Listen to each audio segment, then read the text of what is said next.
Hello students. तो relative motion की series में इस वीडियो में हम लोग एक बहुत ही इंपॉर्टेंट फंडामेंटल कंसेप्ट डिस्कस करने जा रहे हैं, जो कि है एवरी मोशन इज़ रिलेटिव। एक बहुत ही इंपॉर्टेंट स्टेटमेंट है ये, और पूरा का पूरा जो रिलेटिव मोशन का जो चैप्टर है वो इस स्टेटमेंट के ऊपर ही बेस्ड है। पिछले वीडियो में हमने डिस्कस किया था कि एवरी पोजीशन इज़ रिलेटिव, वो भी एक फंडामेंटल स्टेटमेंट है, उसी से निकल करके आता है कि every motion will also be relative. तो एवरी पोजीशन इज रिलेटिव तो मोस्ट फंडामेंटल स्टेटमेंट है, जहां से सारा का सारा रिलेटिव मोशन स्टार्ट होता है। ठीक है, तो जो नेक्स्ट फंडामेंटल स्टेटमेंट हमारे पास में अवेलेबल है वो है एवरी मोशन इज रिलेटिव। तो इसके ऊपर हम लोग एक बहुत डिटेल्ड अंडरस्टैंडिंग इस वीडियो में गेन करने वाले हैं। ठीक है, तो चलिए स्टार्ट करते हैं। तो देखिए, अ, इस पेज पर जो आपके सामने अभी दिख रहा है, इसमें मैं आपको कुछ फंडामेंटल चीज़ें बताऊंगा, कुछ कंसेप्ट्स बताऊंगा, पर वो कंसेप्ट केवल इन स्टेटमेंट से समझ में नहीं आते हैं। वो कंसेप्ट्स को समझने के लिए बहुत सारे एग्जांपल्स लेना पड़ता है। तो इस पेज पर तो मैं आपको स्टेटमेंट दूंगा, सारे के सारे जो फंडामेंटल स्टेटमेंट्स हैं, और फिर आने वाले पेजेस में मैं आपको बहुत सारे एग्जांपल से इन्हीं स्टेटमेंट्स को समझाने की कोशिश करूंगा, ताकि आपको एक complete intuitive understanding relative motion की हो जाए।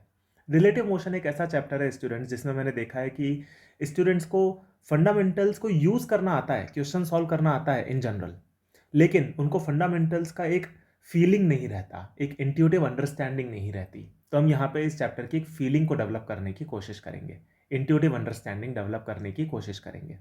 ठीक है, तो चलो हम स्टार्ट करते हैं। सबसे पहला स्टेटमेंट है, there is no absolute motion, all motions are reference frame और ऑब्जर्वर डिपेंडेंट। कोई सा भी मोशन कुछ एब्सोल्यूट मोशन नहीं होता, हर जो मोशन होता है वो रेफरेंस फ्रेम या ऑब्जर्वर के ऊपर डिपेंड करता है। ठीक है, पहले मैं चारों स्टेटमेंट पढ़ देता हूँ। Every body is always at rest with respect to itself. हर बॉडी जो होगी वो अपने खुद के रेफरेंस फ्रेम में रेस्ट पे ही होगी। देखो, ये काफ़ी ऑब्वियस बात है और ये बहुत ही फंडामेंटल बात है। अगर आपको पॉइंट नंबर 2 समझ में आएगा तो बाकी सारे पॉइंट्स आपको समझ में आ जाएंगे। पॉइंट नंबर 2 ये कह रहा है कि आपके खुद के फ्रेम में आप हमेशा रेस्ट पे रहोगे। ये बहुत ऑब्वियस बात है। जैसे अगर आपसे पूछा जाए कि आप जो हो अपने खुद के फ्रेम में आपकी वेलोसिटी क्या है, तो वो हमेशा जीरो ही आएगी। क्योंकि कभी भी ऐसा नहीं होगा कि आप अपनी जगह पे ही रह गए और आपकी बॉडी कहीं और चली गई। ऐसा नहीं होगा और आप बोलो कि देखो मेरी बॉडी जा रही है, वो कहीं और चली गई, मैं तो यहीं रह गया। ऐसा कभी भी नहीं होगा, आप हमेशा अपनी बॉडी के साथ में ही रहोगे। यानी कि आपके खुद के रिलेटिव आपकी बॉडी की वेलोसिटी कितनी आएगी? जीरो आएगी, है कि नहीं? तो आप आपके खुद के फ्रेम में आपकी खुद की वेलोसिटी हमेशा जीरो रहेगी। आपके खुद के फ्रेम में आपका खुद का एक्सेलरेशन हमेशा जीरो रहेगा। इसको अभी हम लोग एग्जांपल्स के थ्रू भी देखेंगे, अभी आप इसको ध्यान रखिए। ठीक है, ये सारे के सारे स्टेटमेंट्स आपको क्लियर किए जाएंगे एग्जांपल्स की हेल्प से। तीसरा स्टेटमेंट है, an observer can perceive only the relative motion assuming himself at rest. Point number 2 का ही एक्सटेंशन है पॉइंट नंबर 3। कोई भी ऑब्जर्वर कभी भी एब्सोल्यूट मोशन को देख नहीं सकता। एब्सोल्यूट मोशन जैसी कोई चीज़ होती ही नहीं है एक्चुअली में। हर जो मोशन होता है वो किसी न किसी के रिलेटिव होता है। तो अगर आप अपने आप को रेस्ट पे मानते हो तो आपको ये लगेगा कि आप नहीं चल रहे हो, बाकी की सारी दुनिया आपके रिलेटिव चल रही है। तो आपको हमेशा रिलेटिव मोशन ही दिखाई पड़ता है और आप हमेशा अपने आप को अपने फ्रेम में रेस्ट पे ही मानते हो। ठीक है, an observer always considers himself और herself at rest and believes that the entire world is moving और position with respect to him और हर। ये भी पॉइंट नंबर 2 का ही एक्सटेंशन है। एक्चुअली में पॉइंट नंबर 3 और 4 जो है ये पॉइंट नंबर 2 से ही निकल करके आ रहे हैं। और अगर आपको पॉइंट नंबर 2 समझ में आ जाएगा तो आपको पॉइंट नंबर 1 भी समझ में आ जाएगा। ये सब पॉइंट्स आपस में एक दूसरे से कनेक्टेड हैं। इनको समझने के लिए हम कुछ एग्जाम्पल्स लेते हैं। मैं इन पॉइंट्स के ऊपर बार बार लौट के आऊँगा और एम्फेसाइज करूँगा कि इन पॉइंट्स का मीनिंग क्या है। तो एग्जाम्पल नंबर 1। तो देखिए, यहाँ पे हमने एक एग्जाम्पल लिया है कि अर्थ है और मून है, और इनके ऊपर ये कुछ लोग खड़े हुए हैं। अर्थ के ऊपर ये 2 लोग खड़े हुए हैं, ए बी, और मून के ऊपर एक आदमी खड़ा हुआ है, सी। ठीक है, ए और बी जो है वो अर्थ के रिलेटिव रेस्ट पे हैं और सी जो है वो मून के रिलेटिव रेस्ट पे है। ठीक है, अब अगर मान लीजिए, और हमको ये तो बात पता ही है कि मून और अर्थ इन दोनों के बीच में कुछ रिलेटिव मोशन है। ये बात तो हमको पता ही है, इन दोनों के बीच में कुछ रिलेटिव मोशन है। मतलब अगर आप अर्थ पे खड़े होकर देखते हो तो आपको मून चलता हुआ नजर आता है, यानी कि अर्थ और मून के बीच में रिलेटिव मोशन है। ठीक है, अब अपन ए की बात करते हैं। अगर आप ए से पूछोगे कि बताओ बी और सी का मोशन कैसा है, तो आप ए क्या जवाब देगा? ए जवाब देगा कि बी जो है वो मेरे रिलेटिव रेस्ट पे है, लेकिन सी मेरे रिलेटिव चल रहा है, क्योंकि मून चल रहा है अर्थ के रिलेटिव और अर्थ के रिलेटिव ए रेस्ट पे है। तो ए को लगेगा कि मून भी चल रहा है और मून के ऊपर खड़ा हुआ जो आदमी है सी, वो भी चल रहा है। ये डिस्क्रिप्शन देगा ए बी और सी के बारे में। तो ए का डिस्क्रिप्शन क्या हुआ कि बी रेस्ट पे है और सी चल रहा है। ठीक है, अब अगर आप बी से पूछोगे कि ए और सी के बारे में बताओ और मून के और अर्थ के बारे में भी बता दो, तो बी ये जवाब देगा कि ए जो है वो मेरे रिलेटिव रेस्ट पे है, सी जो है वो मेरे रिलेटिव चल रहा है, और मून भी चल रहा है और अर्थ मेरे रिलेटिव रेस्ट पे है। ये जवाब देगा बी। ठीक है, अब अगर आप सी से पूछो ए और बी का डिस्क्रिप्शन, तो सी क्या जवाब देगा? सी जवाब देगा कि ए और बी दोनों मेरे रिलेटिव चल रहे हैं, मैं तो रुका हुआ हूं, लेकिन ए और बी दोनों मेरे रिलेटिव चल रहे हैं और अर्थ भी मेरे रिलेटिव चल रही है। तो अब सी ये बोलेगा कि मून नहीं चल रहा है, अर्थ चल रही है, बल्कि सी को ऐसा लगेगा कि अर्थ जो है वो मून के अराउंड घूम रही है। सी इस बात पे एग्री नहीं करेगा कि मून घूम रहा है अर्थ के अराउंड, जैसा कि आप लोग इन जनरल जानते हैं। लेकिन सी ये बोलेगा कि मून रुका हुआ है और अर्थ जो है वो मून के अराउंड रिवॉल्व कर रही है, और ए और बी जो है वो भी मून के अराउंड अर्थ के साथ में रिवॉल्व कर रहे हैं, और ए और बी मोशन में है और सी रुका हुआ है। अब देखो यहां से हमको बहुत सारी चीजें ऑब्जर्वेशन में आती हैं। अगर आप बी के मोशन को ए के पर्सपेक्टिव से डिस्क्राइब करोगे, तो ए बोलेगा कि बी रुका हुआ है, जबकि सी बोलेगा कि बी चल रहा है। तो बी के बारे में हमारे पास में दो स्टेटमेंट्स आएंगे। एक आएगा ए का स्टेटमेंट कि बी रुका हुआ है, और सी बोलेगा कि बी रुका हुआ नहीं है, बी चल रहा है। अब आपसे अगर ये पूछा जाए कि इनमें से कौन सच बोल रहा है, कौन झूठ बोल रहा है, तो दोनों सच बोल रहे हैं। इसमें कोई भी सच या झूठ वाली बात नहीं है, क्योंकि कोई एब्सोल्यूट मोशन होता ही नहीं है। सच और झूठ की बात तब आती है जब आप चीज़ों को एब्सोल्यूट मानते हैं, लेकिन यहाँ पे तो एब्सोल्यूट मोशन ही नहीं है, तो कोई सच और झूठ की बात नहीं है यहाँ पे। ठीक है, तो यहाँ पर बी का जो डिस्क्रिप्शन ए दे रहा है वो भी सही है ए के पर्सपेक्टिव से, और बी का जो डिस्क्रिप्शन सी दे रहा है वो भी सही है सी के पर्सपेक्टिव से। अगर आप ए और बी से पूछोगे तो उनको लगेगा मून जो है वो अर्थ के अराउंड घूम रहा है। अगर आप सी से पूछोगे तो वो बोलेगा कि अर्थ मून के अबाउट घूम रही है, और ये सारे के सारे डिस्क्रिप्शन सही हैं अलग अलग ऑब्जर्वर के हिसाब से। ठीक है, तो देखो यहां से हमको ये बातें समझ में आती हैं। पॉइंट नंबर 1 क्या है? There is no absolute motion, all the motion are reference frame and observer dependent. जैसे आप देख सकते हो कि बी का जो मोशन है उसका कोई एब्सोल्यूट डिस्क्रिप्शन नहीं है। ए और सी के हिसाब से ये मोशन अलग अलग आ रहा है, यानी कि ए और सी के ऊपर डिपेंड करेगा कि बी का मोशन कैसा दिखाई पड़ेगा। ऑब्जर्वर डिपेंडेंट मोशन होगा बी का। तो every motion is observer dependent. एक तो ये बात हमको यहाँ से समझ में आ गई। दूसरी बात, every body is always at rest with respect to itself. जैसे अगर आप ए से पूछोगे कि आप चल रहे हो या रेस्ट पे हो, तो वो बोलेगा मैं रेस्ट पे हूँ। बी से पूछोगे कि आप चल रहे हो या रेस्ट पे हो, वो बोलेगा मैं रेस्ट पे हूँ। सी से आप पूछोगे कि आप चल रहे हो या रेस्ट पे हो, तो वो बोलेगा मैं रेस्ट पे हूँ। हर कोई अपने आप को रेस्ट पे मानता है, और हर बॉडी अपने रिलेटिव रेस्ट पे होती भी है। जैसा कि हमने देखा था कि कभी भी ऐसा नहीं होगा कि आप अपनी जगह पे रह गए और आपकी बॉडी कहीं और चली गई, ऐसा नहीं होगा। आप जहाँ हो आपकी बॉडी वहीं पे है, तो आपके रिलेटिव, आपका खुद की जो वेलोसिटी होगी, एक्सेलरेशन होगा, वो सब जीरो ही आएंगे। ठीक है, तो पॉइंट नंबर 2 भी हमको क्लियर हो गया। Point number 3, an observer can perceive only the relative motion assuming himself at rest. देखो यहाँ पे ए जो है वो केवल ये देख सकता है कि बी चल रहा है कि नहीं चल रहा है। ए केवल ये देख सकता है कि सी चल रहा है कि नहीं चल रहा है, लेकिन ए ये नहीं बोल सकता कि सी की वेलोसिटी कितनी होगी एब्सोल्यूट वे में, क्योंकि एब्सोल्यूट वेलोसिटी कुछ होती नहीं है। तो ए बस ये बता सकता है कि उसके रिलेटिव सी क्या कर रहा है, चल रहा है या रुका हुआ है। ए केवल ये बता सकता है कि ए के रिलेटिव बी चल रहा है या रुका हुआ है। ठीक है ना, खुद को रेस्ट पे मानते हुए। तो यही है कि एक ऑब्जर्वर केवल रिलेटिव मोशन के बारे में कुछ कमेंट कर सकता है। एब्सोल्यूट मोशन जैसी तो कोई चीज होती नहीं है, तो उस पर कमेंट भी नहीं किया जा सकता। Point number 4, an observer always considers himself और herself at rest and believes that the entire world is moving और position with respect to him और हर। यही चीज हो रही है एबीसी के साथ में। ये तीनों मान के चल रहे हैं कि ये तीनों तो रेस्ट पे हैं और बाकी सारा वर्ल्ड इनके रिलेटिव चल रहा है। इसीलिए ए और बी को लग रहा है कि मून उसके अराउंड घूम रहा है अर्थ के, लेकिन सी को लग रहा है कि अर्थ जो है वो मून के अबाउट घूम रही है ना। तो इसीलिए हर ऑब्जर्वर अपने आप को रेस्ट पे मानता है, और वो मानता है कि वो नहीं चल रहा है, बल्कि बाकी सारी दुनिया उसके अबाउट चल रही है या घूम रही है। ठीक है ना, तो ये हमको चारों के चारों पॉइंट्स इस एग्जाम्पल से क्लियर हो गए। ठीक है, अभी हम और भी बहुत सारे एग्जाम्पल्स लेंगे। Example number next 2 example number 2। तो देखो अब यहाँ पे अगर आप सन का मोशन देखोगे अर्थ से, अगर आप अर्थ पे खड़े होकर सन के मोशन को देखते हो, तो आपको क्या दिखाई पड़ेगा? आपको दिखाई पड़ेगा कि सन अर्थ के अबाउट घूम रहा है। दिखाई ऐसा ही पड़ता है। मान लीजिए आपको कोई भी साइंस एंड टेक्नोलॉजी की नॉलेज नहीं है, आपने कोई किताब भी नहीं पढ़ी, और आप खुद से कोई रिसर्च भी नहीं करते, और आपसे फिर पूछा जाए कि सन अर्थ के अबाउट घूम रहा है या अर्थ सन के अबाउट घूम रही है, और आप कभी स्पेस में भी नहीं गए हो, ठीक है, आप हमेशा अर्थ पे ही रहे हो, तो आप क्या जवाब दोगे? आप यही जवाब दोगे कि सन जो है वो अर्थ के अबाउट घूम रहा है। आप ये जवाब नहीं दोगे कि अर्थ घूम रहा है सन के अबाउट, क्योंकि जब आप अर्थ पे हो तो आप अपने आप को रेस्ट पे मानते हो, और आपको ये दिखता है कि सन चल रहा है, आप तो चल नहीं रहे हो। तो देखो यहाँ से भी हमको ये बात समझ में आती है कि हर ऑब्जर्वर अपने आप को रेस्ट पे मानता है, और वो ये मानता है कि वो नहीं चल रहा है, बाकी सारी दुनिया उसके रिलेटिव चल रही है। ठीक है ना। उसी तरीके से अगर आप सन पर जाकर के अर्थ का मोशन देखोगे, तो आपको सन चलता हुआ नहीं नजर आएगा, आपको ये नजर आएगा कि अर्थ जो है वो सन के अबाउट घूम रही है। ठीक है कि नहीं?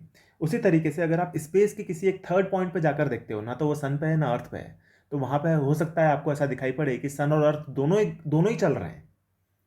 सन और अर्थ दोनों चलते हुए आपको दिखाई दे सकते हैं। तो अगर आप किसी एक तीसरे रेफरेंस फ्रेम पे चले जाओगे तो वहां पर से आपको सन और अर्थ का एकदम ही अलग मोशन दिखाई पड़ेगा, ठीक है ना।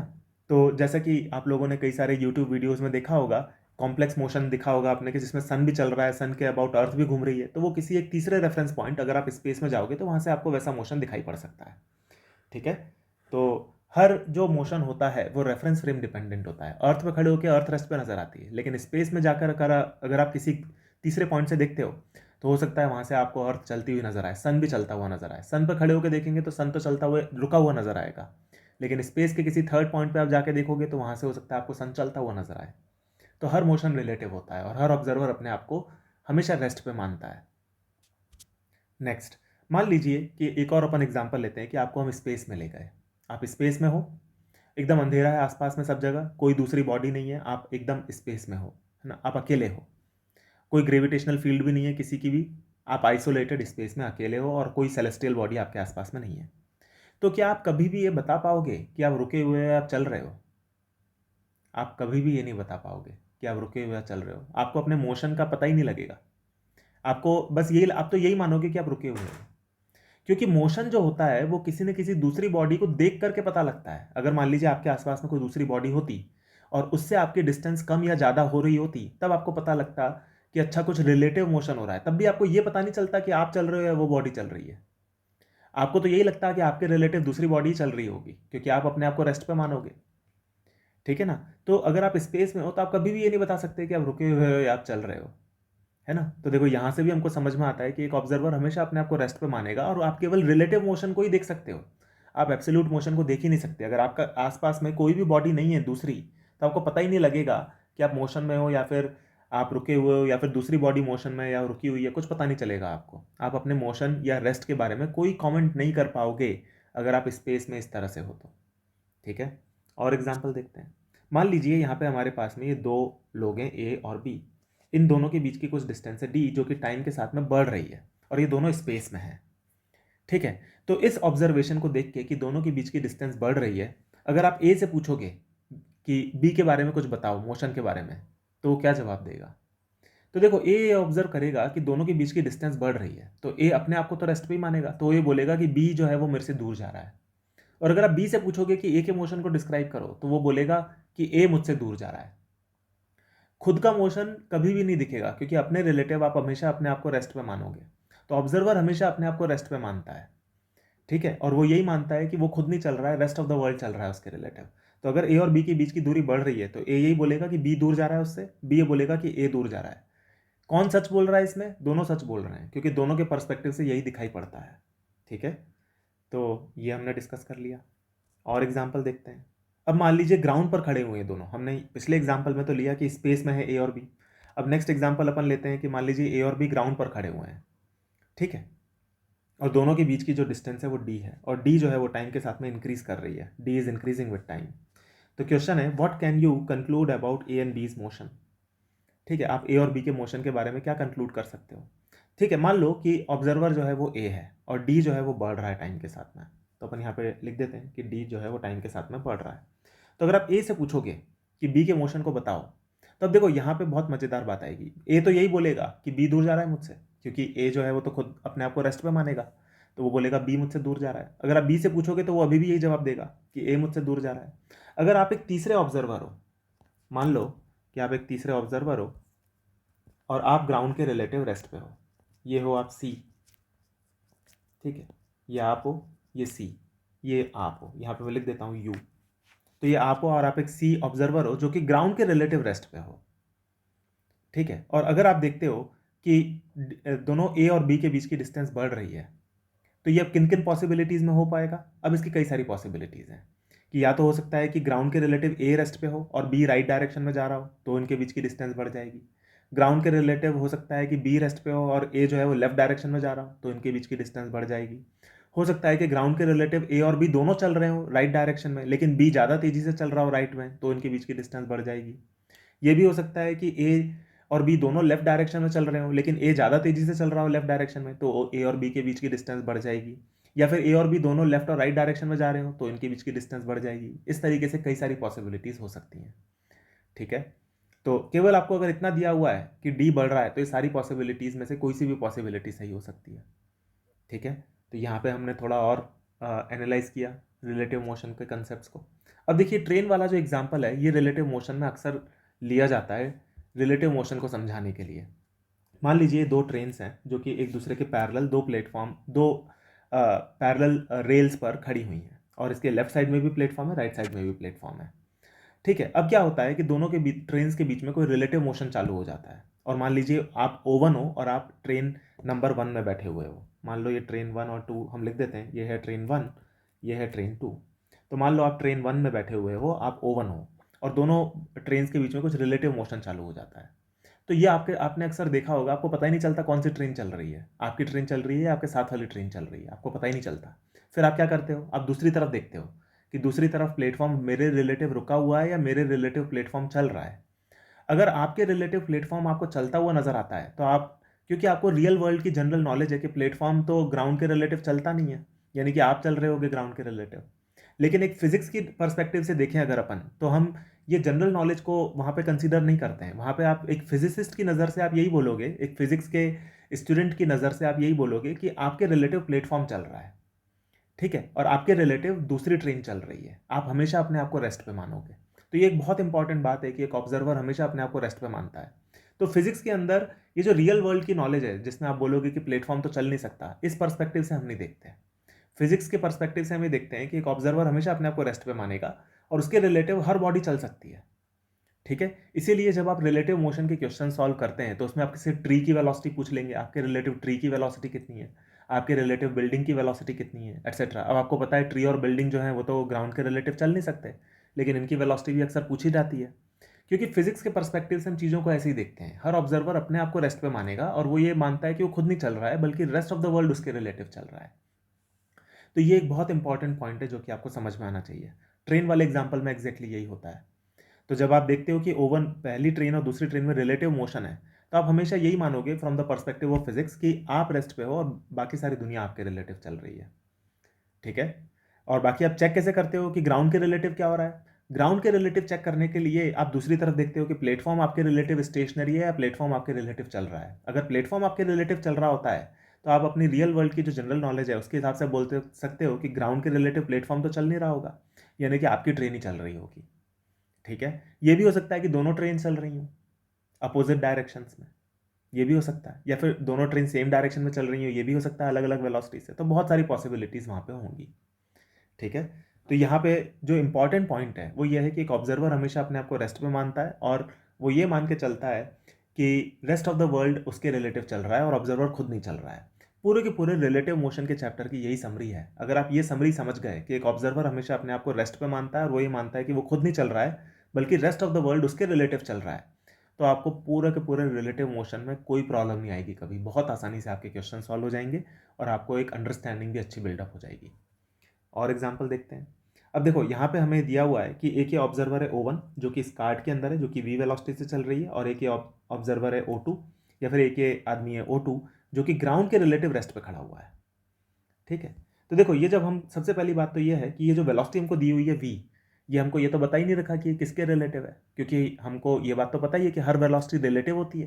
तो अगर यहाँ पे केवल ये दिया हुआ है कि ये वेलोसिटी v है और ये बोला नहीं हुआ है आपको कि ये वेलोसिटी किसके रिलेटिव है, तो इन जनरल हम लोग अर्थ पे रह करके ये क्वेश्चंस को सॉल्व कर रहे हैं, तो हम इन सारी की सारी वेलोसिटीज को ग्राउंड के रिलेटिव लेते हैं, अर्थ के रिलेटिव लेते हैं। ठीक है, तो ये जो वेलोसिटी है ये हमेशा विद रेस्पेक्ट टू ग्राउंड ही रहती है। ये जो वेलोसिटी है ये हमेशा विद रेस्पेक्ट टू ग्राउंड होगी। अगर नहीं दिया हो तो आप हमेशा इसको विद रेस्पेक्ट टू ग्राउंड मानेंगे। जो भी वेलोसिटी और एक्सेलरेशन आपको क्वेश्चंस के अंदर दिए जाएंगे, आप हमेशा ये मानोगे कि वो विद रेस्पेक्ट टू ग्राउंड है अनलेस स्टेटेड अदरवाइज। क्वेश्चन के अंदर आपको बोल दिया कि ये ग्राउंड के रिलेटिव नहीं है, किसी और फ्रेम के रिलेटिव है, तो आप उस फ्रेम के रिलेटिव मान लेंगे। लेकिन आपको कुछ नहीं दिया हुआ है तो आप हमेशा ग्राउंड के रिलेटिव मानेंगे। ठीक है, तो ये जो वेलोसिटी हमको दी हुई है ये विद रेस्पेक्ट टू ग्राउंड है, और O2 की जो वेलोसिटी है वो with respect to ground zero है। ट्री की वेलोसिटी हमको पता है with respect to ground zero ही होती है, क्योंकि ट्री ग्राउंड पे चलते नहीं है। तो ये हमको कंडीशन दी हुई है। अब देखो यहाँ पे अगर आप O2 से पूछोगे कि O1 का मोशन बताओ तो वो क्या जवाब देगा। O2 जो है वो बोलेगा कि O1 जो है उसके पास में आ रहा है v वेलोसिटी से। ठीक है, O2 से आप पूछोगे तो O2 तो ग्राउंड के रिलेटिव रेस्ट पे है, और O2 ये बोलेगा कि मैं खुद तो चल नहीं रहा हूँ, O1 मेरे पास में आ रहा है v वेलोसिटी से। ये डिस्क्रिप्शन देगा O2 O1 के बारे में, तो ये हमने कर लिया। और O2 ट्री के बारे में क्या डिस्क्रिप्शन देगा? O2 ये बोलेगा कि ट्री मेरे रिलेटिव रेस्ट पे है। ठीक है, अब दूसरा, motion of O1 with respect to O2। ठीक है, मोशन ऑफ, अच्छा यहाँ पे हमने ये पहले वाले केस में इसको उल्टा कर दिया, motion of O2 with respect to O1 पूछा जा रहा है। तो motion of O2 with respect to O1 अगर आपसे पूछा जाएगा तो O1 ये जवाब देगा कि O2 उसके पास में आ रहा है v वेलोसिटी से। तो यहाँ पे O2 क्या जवाब देगा? देखो O2 का मोशन हमको O1 के रेस्पेक्ट में बताना है, तो जवाबदेही यहाँ पे O1 की है। तो O1 ये बोलेगा कि O2 उसके करीब आ रहा है, तो यहाँ पे वेलोसिटी उसको दिखाई पड़ेगी v माइनस आई कैप। तो O1 को ऐसा लगेगा कि मैं नहीं चल रहा हूँ, बल्कि O2 मेरी तरफ आ रहा है v वेलोसिटी से। इसी तरह से अगर आप O1 से पूछोगे कि ट्री की वेलोसिटी क्या है, तो O1 जवाब देगा कि ट्री उसकी तरफ आ रहा है v वेलोसिटी से। ठीक है ना, तो ये जवाब देगा O1। O1 ये बोलेगा मैं नहीं चल रहा हूं, बल्कि O2 और ट्री दोनों मेरी तरफ आ रहे हैं v वेलोसिटी से। ये जवाब देगा O1 O2 के बारे में और ट्री के बारे में। और O1 के बारे में O2 क्या जवाब देगा? वो है पार्ट बी, ये तो हमने डिस्कस कर ही लिया। तो O2 ये जवाब देगा कि O1 मेरी तरफ आ रहा है, मैं रेस्ट पे हूं, तो इसका आंसर आएगा वी आई कैप। ठीक है, motion of O1 with respect to O2 जो आएगा वो आएगा वी आई कैप, और जबकि O2 का O1 के रेस्पेक्ट में आएगा माइनस वी आई कैप। तो O1 को लगेगा मैं नहीं चल रहा हूं, बल्कि O2 मेरी तरफ आ रहा है। ये जवाब देगा O1 O2 के बारे में। तो देखो यहाँ पे एक बहुत इंपॉर्टेंट बात मैं आपको बताता हूँ। यहाँ पे हमने जो ये निकाला है कि O1 को O2 का मोशन कैसा दिखाई पड़ेगा, तो O1 को O2 का मोशन ये लगेगा कि O1 तो रुका हुआ है और O2 मेरी तरफ आ रहा है, बल्कि किस वेलोसिटी से आ रहा होगा? v वेलोसिटी से आ रहा होगा, क्योंकि ग्राउंड के रिलेटिव O1 v से चल रहा था। और क्योंकि हमने O1 को रोक दिया है, O1 अपने आप को रुका हुआ मानेगा, यानी कि एक तरीके से आपने O1 को रोक दिया, तो O1 को लगेगा मैं नहीं चल रहा हूं, बल्कि O2 मेरी तरफ आ रहा है v वेलोसिटी से। तो यहाँ पे हमने किया क्या? O1 को रोकने के लिए हमने क्या किया? O1 की वेलोसिटी को जीरो कर दिया। देखो यहाँ पे मैं आपको एक बहुत मजेदार तरीका बताता हूँ जिससे आपके सारे रिलेटिव मोशन के क्वेश्चन हो जाएंगे। जब भी आप किसी फ्रेम में जाओ तो उस ऑब्जेक्ट की वेलोसिटी, एक्सेलरेशन वगैरह जितने भी वेक्टर्स हैं उनको आप उल्टा करके रेस्ट ऑफ द वर्ल्ड में ऐड कर दो। तो यहाँ पे हमने यही किया है। यहाँ पे हमने O1 को रोक दिया। O1 को रोकने के लिए आपको क्या करना पड़ेगा? O1 की वेलोसिटी में और पूरी की पूरी दुनिया की वेलोसिटी में आपको अपोजिट डायरेक्शन में, लेफ्ट डायरेक्शन में v ऐड करना पड़ेगा। तो आप क्या करो, O1 को रोक दो। O1 को रोक दिया तो O1 रुक गया, और आपको रेस्ट ऑफ द वर्ल्ड के अंदर भी आपको फिर अब O1 की वेलोसिटी को उल्टा करके ऐड करना पड़ेगा। तो अब O2 लगेगा कि पीछे की तरफ आ रहा है v से, और ट्री भी लगेगा कि पीछे की तरफ आ रहा है v से, यानी कि v माइनस आई कैप, अगर अपन ये वाला कोऑर्डिनेट सिस्टम ले रहे हैं एक्स वाई, है कि नहीं? तो यानी कि रिलेटिव मोशन में एक बहुत इंपॉर्टेंट फंडामेंटल है स्टूडेंट्स, जो कि आप याद रखें कि जब भी आपको किसी भी रेफरेंस फ्रेम के रेस्पेक्ट में बाकी दुनिया के मोशन को डिस्क्राइब करना हो, तो आप उस रेफरेंस फ्रेम की जो ग्राउंड के रेस्पेक्ट में वेलोसिटी और एक्सेलरेशन है वो बाकी सारी दुनिया के अंदर आप उल्टा करके ऐड कर दीजिए, तो आपको आपके जिस रेफरेंस फ्रेम के रेस्पेक्ट में आपको मोशन डिस्क्राइब करना है वो आपको मिल जाएगा। ठीक है, इसके ऊपर अभी हम और एग्जांपल्स लेंगे तो आपको सब कुछ क्लियर हो जाएगा। तो मैं होप कर रहा हूँ ये एग्जांपल आपको क्लियर हुआ होगा। ठीक है, फिर देखो यहाँ पे एक और एग्जांपल है। इस पेज पे मैंने दो एग्जांपल्स ले रखे हैं। लेट्स से ये एग्जांपल 1 है और ये एग्जांपल 2 है। तो एग्जांपल 1 के अंदर है कि ए और बी ग्राउंड के रेस्पेक्ट में एक दूसरे की तरफ आ रहे हैं v2 और v3 वेलोसिटी से। एग्जांपल 1, अगर आप इसमें ए से पूछोगे अगर आप इसमें ए से पूछोगे कि बी की वेलोसिटी बताओ, तो ए अपने आप को तो रेस्ट पे मानेगा और वो ये बोलेगा मैं नहीं चल रहा हूं, बल्कि बी मेरी तरफ आ रहा है। और वो किस वेलोसिटी से आ रहा है? तो velocity of B with respect to A, इसको ऐसे लिखा जाता है, velocity of B with respect to A. अगर आप बी की वेलोसिटी ए के रेस्पेक्ट में पूछोगे, यानी कि ए से पूछोगे कि बी किस वेलोसिटी से नजर आ रहा है, तो वो बोलेगा v2 प्लस v3 वेलोसिटी से आता हुआ नजर आएगा। v2 plus v3 minus I cap, ये होगी velocity of B with respect to A. ये कैसे आया? हमने क्या किया, ए को रोक दिया। ए को रोकने के लिए क्या करना पड़ेगा? ए के अंदर हमको v2 को ऐड करना पड़ेगा लेफ्ट में, तो ए रुक जाएगा, और बाकी सारी दुनिया के अंदर भी हमको v2 को ऐड करना पड़ेगा लेफ्ट में। तो अगर आप v3 के अंदर लेफ्ट में v2 ऐड कर देंगे तो v3 ऑलरेडी लेफ्ट में है, v2 और ऐड कर दिया तो वो बन गया v2 प्लस v3। ठीक है, तो इस तरीके से आप रिलेटिव वेलोसिटीज को निकाल सकते हैं। जिस भी आप ऑब्जर्वर के फ्रेम में जाओ उसको आप रोक दो और उसकी वेलोसिटी को पूरी की पूरी दुनिया की वेलोसिटी में आप उल्टा करके ऐड कर दो। ठीक है, तो आपको पूरी दुनिया की वेलोसिटी मिल जाएगी आपके ऑब्जर्वर के रिलेटिव। ठीक है, ये तरीका है, ये एक शॉर्ट तरीका है, ट्रिक है, जिससे आप रिलेटिव वेलोसिटीज को, रिलेटिव एक्सेलरेशंस को बहुत आसानी से निकाल सकते हैं। इसका मैथमेटिकल बेसिस भी हम समझेंगे नेक्स्ट वीडियो में। इसके ऊपर मैंने एक और वीडियो बनाया है जहां पे मैंने आपको इसी कंसेप्ट का, ये जो मैं आपको शॉर्ट ट्रिक बता रहा हूँ, इस शॉर्ट ट्रिक का एक मैथमेटिकल कंसेप्चुअल बेसिस भी मैंने आपको समझाया हुआ है। क्योंकि फिजिक्स में कोई शॉर्ट ट्रिक नहीं होती, हर शॉर्ट ट्रिक का कुछ ना कुछ मैथमेटिकल कंसेप्चुअल बेसिस होगा, जो कि इसके नेक्स्ट वीडियो में आप देख सकते हैं। ठीक है, तो अभी आप इसको ध्यान रखिए। पहले हम यहाँ पे ये सीख रहे हैं कि चीज़ों को करना कैसे है, फिर उसके बाद में हम लोग उसकी मैथमेटिक्स भी देख लेंगे। इस वीडियो में हम लोग रिलेटिव मोशन का एक इंट्यूशन डेवलप कर रहे हैं, नेक्स्ट वीडियो में उसकी मैथमेटिक्स भी समझ लेंगे। इंट्यूशन और मैथमेटिक्स दोनों ही बहुत इंपॉर्टेंट हैं फिजिक्स की अंडरस्टैंडिंग के लिए। ठीक है, उसी तरीके से अगर आप बी से पूछोगे कि ए की वेलोसिटी बताओ, यानी कि velocity of A with respect to B, तो अब बी अपने आप को रेस्ट पे मानेगा, वो ये बोलेगा मैं तो चल नहीं रहा हूँ, ए मेरी तरफ आ रहा है, किस वेलोसिटी से। अब आप बी ऑब्जर्वर है तो आप बी को रोक दो। बी को रोकने के लिए क्या करना पड़ेगा, v3 को उल्टा करके पूरी की पूरी दुनिया में ऐड कर दो, तो बी तो रुक जाएगा। अगर आप बी के अंदर v3 राइट में ऐड करेंगे तो बी रुक जाएगा, और ए के अंदर अगर आप v3 को राइट में ऐड करेंगे तो ए की वेलोसिटी हो जाएगी v2 प्लस v3 आई कैप, ये वेलोसिटी हो जाएगी। तो यहाँ से हमको ये भी दिख रहा है कि velocity of A with respect to B is negative of velocity of B with respect to A. ये भी एक इंपॉर्टेंट रिजल्ट है जो आपको पता होना चाहिए। ठीक है, ये हमेशा ट्रू होगा।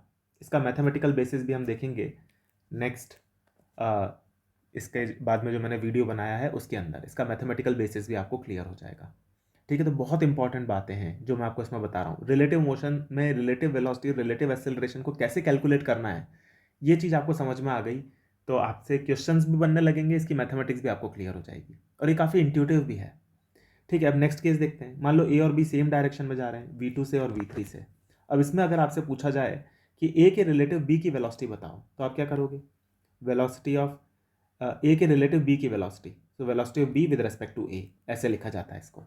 ठीक है, जो ऑब्जर्वर है वो राइट में लिखा जाता है, जो ऑब्जेक्ट है उसको लेफ्ट में लिखा जाता है। यहाँ पे हमको velocity of B with respect to A बताना है, तो अपन क्या करेंगे, ए को रोक दो। ए को रोकने के लिए क्या करना पड़ेगा, बी के अंदर ए की वेलोसिटी को उल्टा करके ऐड कर दो, यानी कि लेफ्ट डायरेक्शन में V2 को ऐड करेंगे, तो बी की नेट वेलोसिटी कितनी बच जाएगी, V3 माइनस V2 आई कैप। ये हो जाएगी velocity of B with respect to A. Velocity of A with respect to B निकालते हैं। अब बी ऑब्जर्वर बन गया तो अपन बी को रोक देंगे। बी को रोकने के लिए क्या करना पड़ेगा, बी के अंदर आपको लेफ्ट डायरेक्शन में V3 ऐड करना पड़ेगा, और ए के अंदर भी V3 अपन ऐड कर देंगे। पूरी दुनिया में V3 ऐड कर दो लेफ्ट डायरेक्शन में, तो बी तो रुक जाएगा और बी के परस्पेक्टिव से बाकी सारी दुनिया का मोशन हमको दिखने लगेगा। तो ए के अंदर अगर आप लेफ्ट डायरेक्शन में V3 ऐड कर दोगे तो ये बन जाएगा V3 माइनस V2, और ये लेफ्ट डायरेक्शन में आएगा माइनस आई क्या। यहाँ पे भी आप देख सकते हो कि velocity of A with respect to B is negative of velocity of B with respect to A. ये हमारे पास में आ गया रिजल्ट। ठीक है ना, तो ये एक बहुत मज़ेदार तरीका है जिससे आपके सारे क्वेश्चन सॉल्व हो जाने वाले हैं। फिर नेक्स्ट, अब यहाँ पे एक्सेलरेशन की भी बात कर लेते हैं। यहाँ पे अगर मान लीजिए acceleration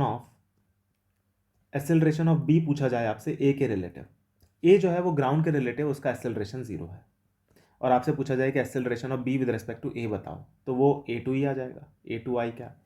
acceleration of C with respect to A बताओ, तो वो आ जाएगा माइनस ऑफ A3 आई क्या। और ये A2 और A3 जो है ये किसके रेस्पेक्ट में एक्सेलरेशन है, ग्राउंड के रिलेटिव। जब भी कुछ नहीं दिया रहता तो हम ग्राउंड के रिलेटिव मानते हैं। ठीक है, उसी तरीके से एक्सेलरेशन ऑफ बी, अगर अगर आप ऐसे पूछा जाए acceleration of A with respect to B, तो आप क्या जवाब दोगे। अब आप क्या करोगे कि आप बी को रोक दो। बी को रोकने के लिए क्या करना पड़ेगा, लेफ्ट डायरेक्शन में आपको एक्सेलरेशन A2 ऐड करना पड़ेगा। A2 ऐड करना पड़ेगा बी के अंदर भी और पूरी दुनिया के अंदर भी, तो बी रुक जाएगा और बी के पर्सपेक्टिव से दुनिया कैसी दिखेगी ये आपको अब दिखने लगेगा।